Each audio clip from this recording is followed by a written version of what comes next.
And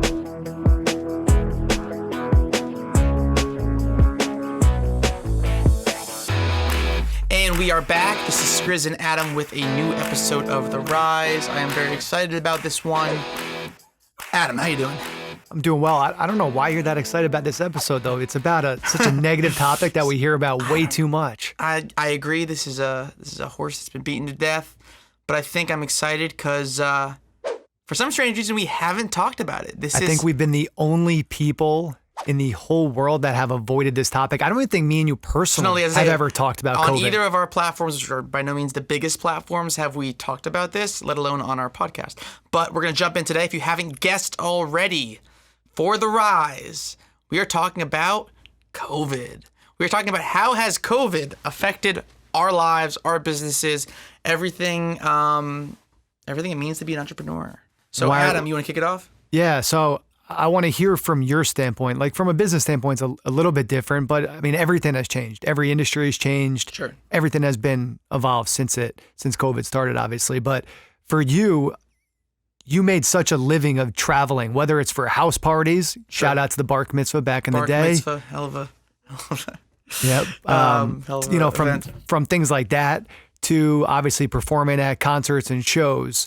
But since COVID started, especially in the early days, a lot of that got shut down. And even now it's a lot tougher to book and they're a lot more reluctant to book. So obviously a lot has changed with you and how you've ran your operation. And I think it'd be interesting to talk about. For sure.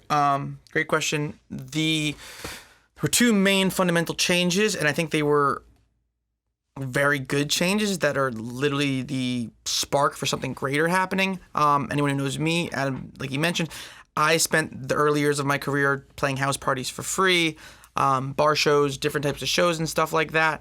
What kind of just happened, or I feel like both these things happened very organically, was that I was playing a house party every weekend. Like every weekend or every other weekend I was doing it.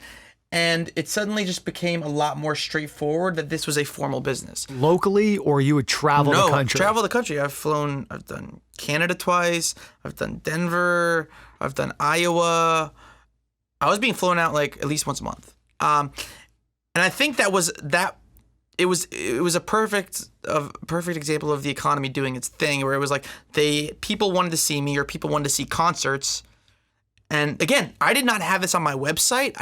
Nowhere publicly was it listed that I played house parties. Again, nowhere publicly was it ever listed that I did house parties. But somehow people knew. Yeah, I know for us, when, me and my roommates at the time in Boston had you come for the Bar Mitzvah that we were throwing, like we just called you or DM'd you, whatever it was, and then you said, let's do it. Is that normally how it would be, where people would just DM you, fans would DM you, and then you would do it? Or how would that go? Literally up until a month ago, that was it. And again, this wasn't like a big team meeting saying, hey, we're going to pivot from playing shows to, charging $700 for a house party and focusing. It just happened to the point where it was happening, I'd say, 2 out of every 3 weekends. And it just became a thing, and I think the scarcity of it, people were willing to shell out. Again, I think the price is very low. I think back then it was $600 a show, plus all expenses covered. You pay for the flight, you pay for my housing. I'm not paying for anything, and that just became the norm. So much so that finally, for the first time ever, it's now on my website, and there is an email address. It's skrizzlyhouseparty@gmail.com, and a woman just booked me 2 days ago for Pennsylvania. Shout out to that woman. Shout out. I'm playing a birthday party in Nashville in 2 weeks. So through that email. So yeah, we now have a formal system, and I don't know if it was me just arriving at that point in my career meets the scarcity of shows, but the two intersected at the right point where it became a business, and I never really wanted it to become a business. Did that die down though during COVID? No, it never stopped. So even during COVID, people were booking you for house what parties. I'm saying is, it picked up because I'm saying the opposite of what you're saying. Because you think people give a shit in Texas or wherever? They don't give a shit. No one gives a shit.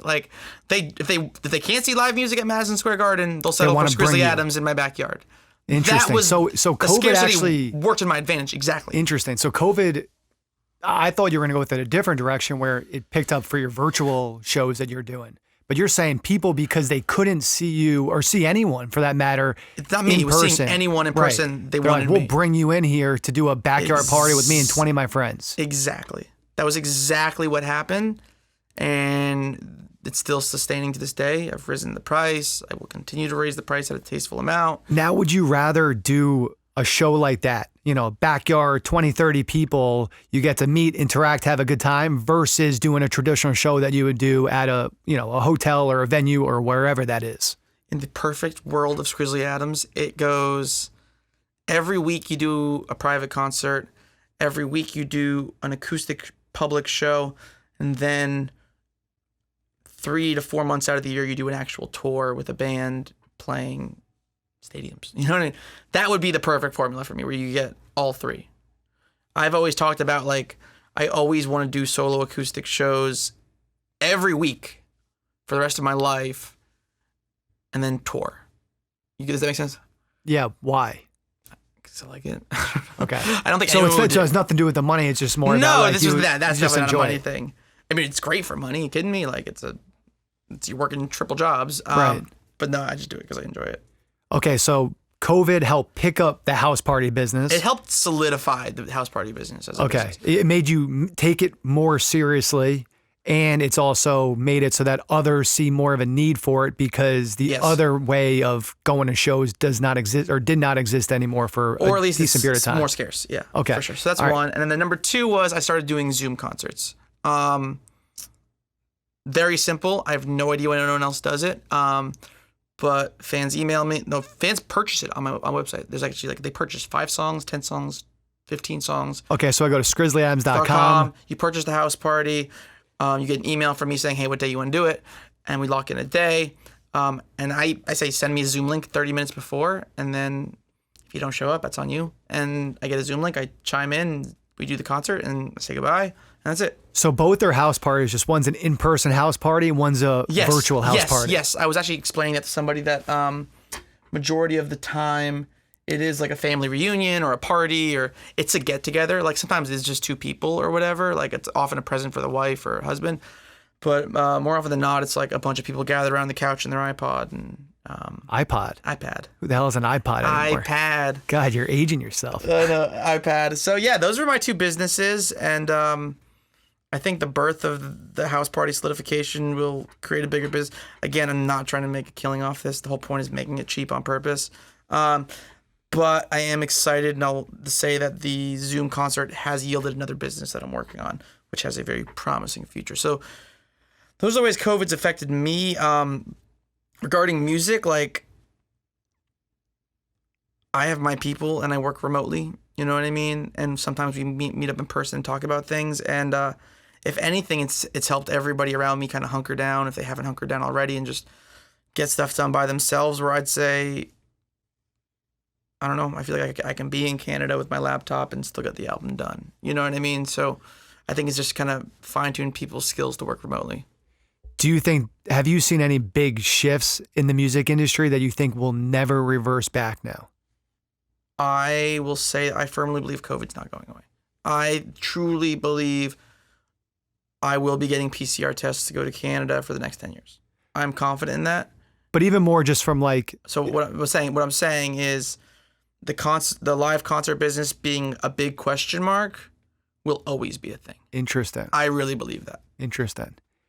So I don't think it's ever going to go back to normal. So do you think the industry is going to pick up more on what Skrizz and Adams has been doing in terms of virtual? So again, I don't think that industry is not going to die. It's just going to morph. But like if my thing is like 0.01% of the market, it'll turn into 5% of the market. Okay, so you talk to artists all the time, from big artists to people that are just getting started. Is there fear then, based on what you just said, is there fear with the industry that live music will either go away semi, or that it's going to be altered where the amount of money, the income you were generating in the past will never come back again? Is that a fear that others have? I don't want to say anyone fears about the big picture, because no one really gives a flying fuck about the industry. But no, like, I don't mean the industry. I mean like artists, like people like you. I mean, yeah. I don't want to say people like me, but like some artist who's on. So the person it's affecting is John Smith, who has a hit single on country radio, and he's 24 years old, and he doesn't own anything, and he doesn't do anything, and he's signed to everybody, and that one hit single was going to get him playing every single club in the South for a whole year straight, and he was going to be making $1,000 a night, and now he's not.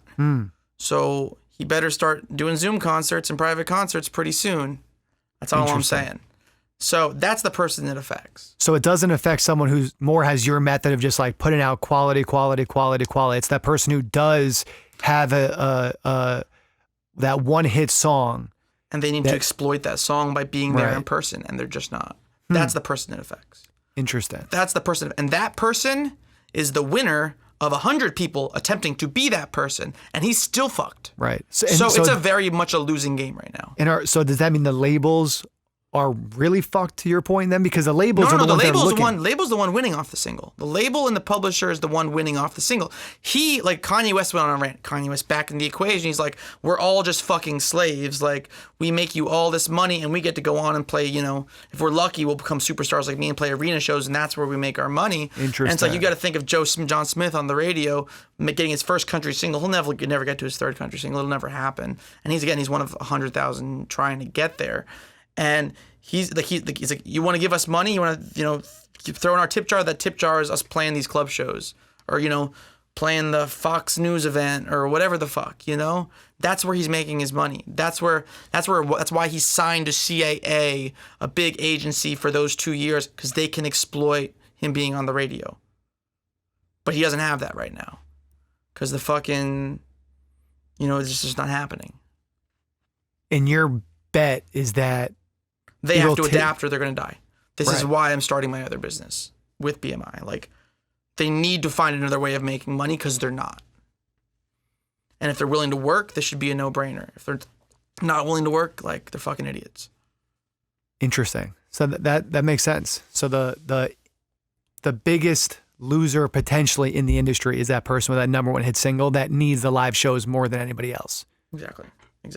That is exactly the biggest person who signed everything away to make it a number one hit, thinking they could get the residuals off the other stuff that comes with it, and they're not getting the other stuff. That's the biggest loser. Has anything else changed, even just from how you put out songs or how you produce songs or how you think about songs? Has anything in your songwriting changed from COVID? Even just your mindset, like, have you been in a worse mood because it's all the same shit? Same shit, wake up.